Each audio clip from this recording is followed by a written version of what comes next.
Hello friends, కడపలో ఉరుస్ జరుగుతున్న సంగతి మీకు అందరికీ తెలిసిందే. సో ఉరుస్లో వచ్చేసి ది బెస్ట్ 2 ఐటమ్స్ అయితే చెప్పబోతున్నా. సో డైలీ సిరీస్ అయితే వేయడానికి ట్రై చేస్తానండి, పక్కా చెప్పలేను. కానీ ఏ షాప్ మంచిగా ఉంది, ఎందులో మంచి ఫుడ్ దొరుకుతుంది అనేది చెప్పడానికి ప్రయత్నిస్తానన్నమాట. సో ఈరోజు వచ్చేసి ఫస్ట్ 2 షాప్స్ని అయితే విజిట్ అవుతున్నామండి. ఒకటి ఛోటీ మియా హలీం ప్లస్ ఇంకోటి వచ్చేసి పొటాటో ట్విస్ట్ ఇంకా మోమోస్ ల్యాండ్ అన్నమాట. సో ఈ రెండిట్లో ఫస్ట్ వచ్చేసి ఛోటీ మియా హలీం గురించి మాట్లాడుకుందాము. దీని టేస్ట్ కోసం ఇది ఎంతో ఫేమస్ అండి, చాలా బాగుంటుంది. ఛోటీ మియా హలీంలో దొరికే హలీం మాత్రము ఏడాదికి ఒకసారి లేకుండా 2 సార్లు వచ్చిన చాలా అంటే చాలా డెలిషియస్గా ఉంటుంది. సో ఈ హలీం టేస్ట్ వచ్చేసి ఈ షేర్వా లేకుండా ఇన్కంప్లీట్ ఉంటుందండి. ఇది లేకపోతే అసలు మీరు తినగాకండి, అసలు అంత బాగుంటుంది అనమాట. దీంతో తింటే ఒక టేస్ట్ ఉంటుంది, ఇది లేకుండా తింటే ఇంకో టేస్ట్ ఉంటుంది.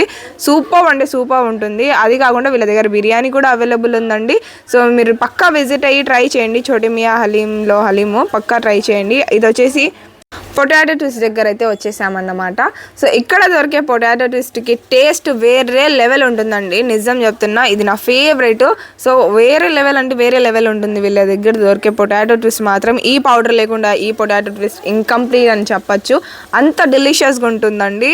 So must and try. మీరు ఎటువైపు ఉన్నా ఇటువైపు వచ్చి ఒకసారి ఈ పొటాటో ట్విస్ట్ పక్క ట్రై చేయండి. అదే కాకుండా వీళ్ళ దగ్గర ఇంకా ఐటమ్స్ కూడా ఉన్నాయండి. సో ఇది వచ్చేసి మనకు కుర్కురే చాట్ సంథింగ్ చెప్పారు, పేరు నాకు ఎగ్జాక్ట్గా గుర్తులేదు. సో ఇది వచ్చేసి ట్రై చేసాము, చికెన్ది అయితే ట్రై చేశాను నేను. ఎంత టేస్టీగా ఉందంటే అంత టేస్టీగా ఉందండి, నిజం చెప్తున్నా. సూపర్ అంటే సూపర్ అనిపించింది నాకు టేస్ట్ పరంగా. వీళ్ళ దగ్గర దొరికే ఈ టేస్ట్ ఎవరి దగ్గర నేను చూడలేదు, అంత బాగా అనిపించింది నాకు టేస్ట్ పరంగా చూస్తే. సో రియల్లీ సూపర్ అంటే సూపర్. మీరు కూడా ట్రై చేయండి. ఇంకా వీళ్ళ దగ్గర ఇవే కాదండి, మోమోస్, ఫ్రెంచ్ ఫ్రైస్, ఇలా చాలా రకాలు చాలా వెరైటీస్ అయితే ఉన్నాయండి.